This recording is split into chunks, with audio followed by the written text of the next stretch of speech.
Hello and welcome to the latest episode of the eNews cycle for the month of August. These are my monthly recap videos where I go over the latest e-bike news or PEV related stories or new releases for general e-bikes and PEVs. I apologize for the audio quality of last month. I got a backup mic and also a mic stand on this one, so hopefully things should sound better. As far as the new releases go, let's see what's happening in the month of August and let's jump right into it.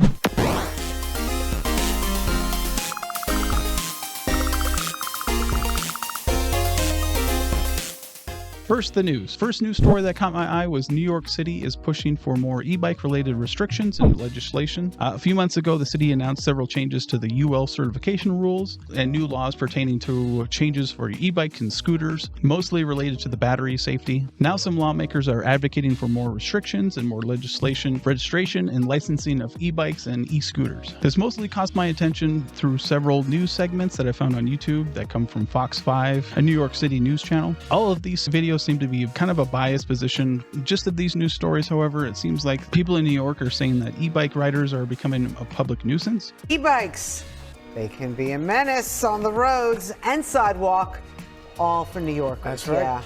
Yeah. Saying that they're riding recklessly. Examples given is that they ride on sidewalks, they ride too fast, and even run red lights. Even some instances of causing accidents. You'll see many times they hit someone and they take off because there's no license. I can't identify them.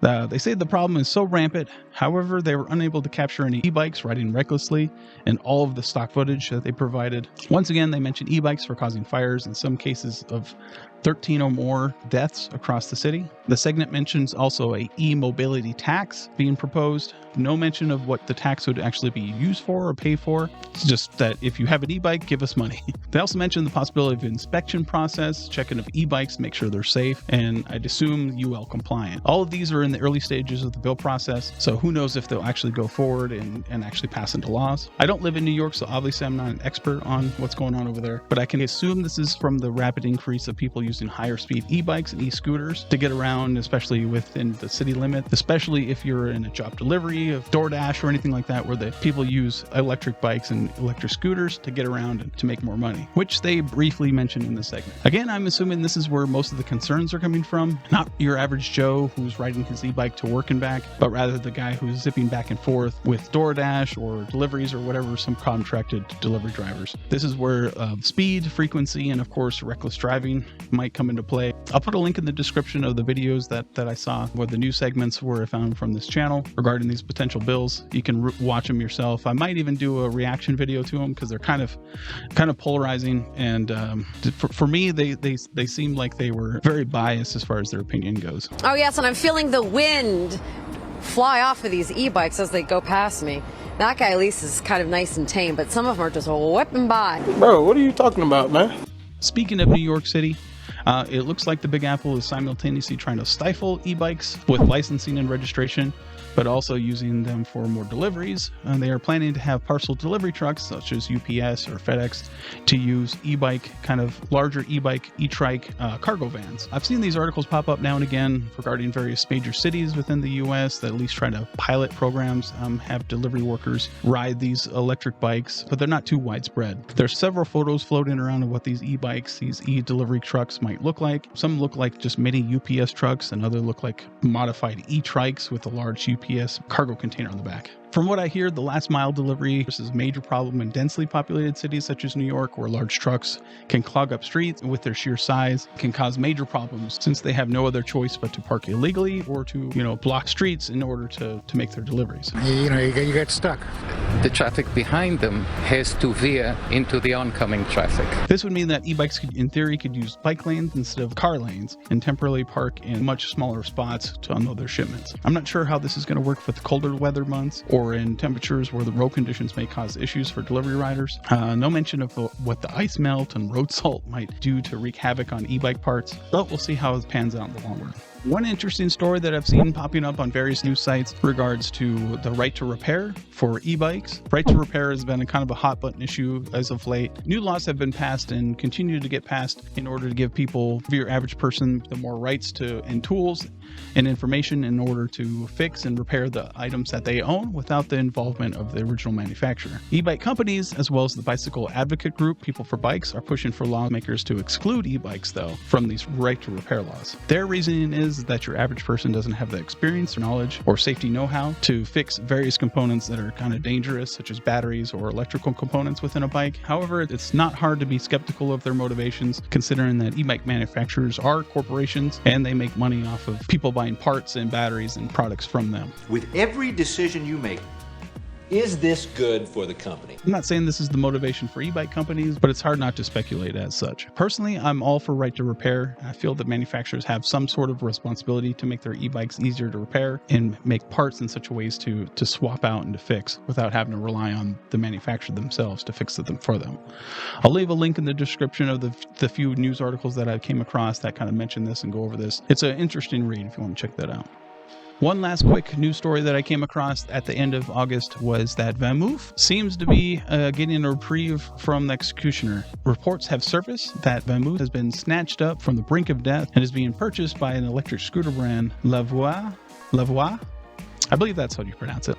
Not a lot has been released as of yet as far as the news goes and or any details. I don't expect a lot to be serviced, probably some layoffs and such, but I'm glad that VanMoof is given new life, and I wish the best of luck to them and their new owners. Hopefully things will be running smooth from now on. Now for some new releases.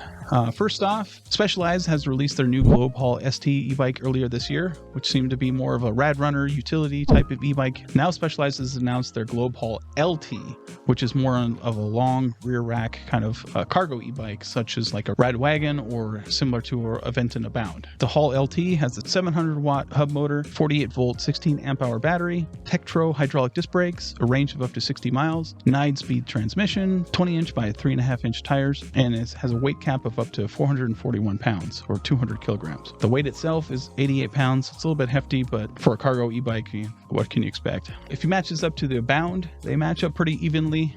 I think the Abound comes with a little bit more wattage in the motor, especially because it has a peak wattage of 1130. One thing that sets these two apart, obviously, is going to be the price. Abound has a regular price about $2,200, but I usually see it on sale around $1,800. However, the Haul LT is going to come in hot at $3,500 out the door. One thing that you really can't put a number on in a stat sheet is the quality. From what I hear, Specialized has a lot better quality than your average economy e-bike, such as Aventon. Specialized is known for their ease of use, service, and also just quality out the box. It looks like a nice bike, and we'll see how it goes. Another new release for the month of August was from Juice Bikes. The Scorpion X2 is coming out. Not a ton of specs have been released as of yet for the X2, but Juice mentioned that the bike will come with a 1000 watt motor, 52 volt, 15.6 amp hour UL certified battery, speeds up to 28 miles per hour, 55 plus mile range, front and rear hydraulic disc brakes, 7-speed transmission. Overall, the bike looks the same as the older Hyper Scorpion. The only real standout difference that I can see is that the X2 comes with spoked wheels instead of the mag wheels of the old Hyper Scorpion. I don't see turn signals or the rear view mirrors that came with standard with the Hyper Scorpion, but it's still a pre-production photos that they've shown, so who knows if the final model will come with it. The new Scorpion X2 will be available for pre-order on September 6th. They do mention if you do pre-order that you'll get $400 off the price. Trek's e-bike division announced that the latest addition to the affordable e-bike Go lineup, the Ponto Go, which looks to be a moped-style e-bike. It reminds me a lot of the Aerial Rider X-Class step-through version as far as the frame goes. The Ponto Go comes with a 750-watt rear-geared hub motor, and the battery is listed at 650 watt-hours. However, they don't make mention that the kind of voltage it has. I'm assuming it's running on a 48-volt system, so that would make it a 48-volt, 13.5 amp-hour battery. It comes with an 8-speed drivetrain, which is nice, but given that it's a moped style with a fixed seat, you're not going to do a ton of pedaling like you would with a standard bike with an adjustable seat, so who knows how the pedaling is going to be. It looks like it comes with Tektro hydraulic disc brake, 20 by 4 inch tires. If you compare this to the Specialized Globe Haul, they match up pretty evenly, even about the same kind of price range. It looks like it comes with a long bench seat, but it looks like it's split down the middle, so you might be able to remove the rear part of that if you're not having a passenger on the rear to have a little bit more space for like a rear rack or for storage. Personally, I think it might be a hard sell for the type of crowd that they're going for. If you go by the promotional video, they show people riding their surfboards down to the beach and that sort of thing. The Super 73 hip Southern California crowd, the type of rider that uses a Super 73 kind of cares about the motor wattages and speed. If you're looking for that sort of thing, 750 watt max isn't going to cut it. Aerial rider, juice bikes, and Super 73 all have peak wattages way above that. But of course, one thing that Trek is going to give you is quality. They're known for a good quality bike. So, but nonetheless, it looks like a cool bike. Check it out if you're looking for that sort of style.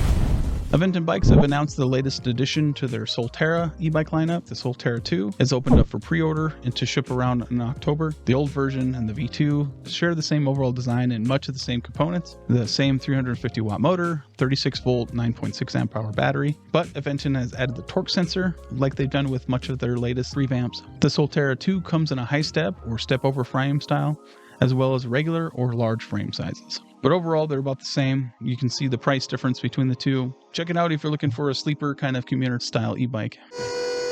Another new release in August was from Ride One Up.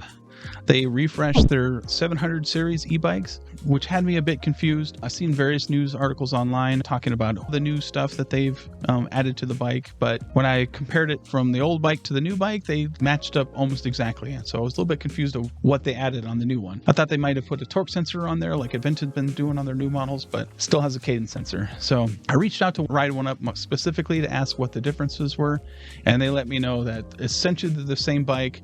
They redesigned the frame, just tweaked the frame a little bit, but overall it's the same sort of bike, same step over and step through designs.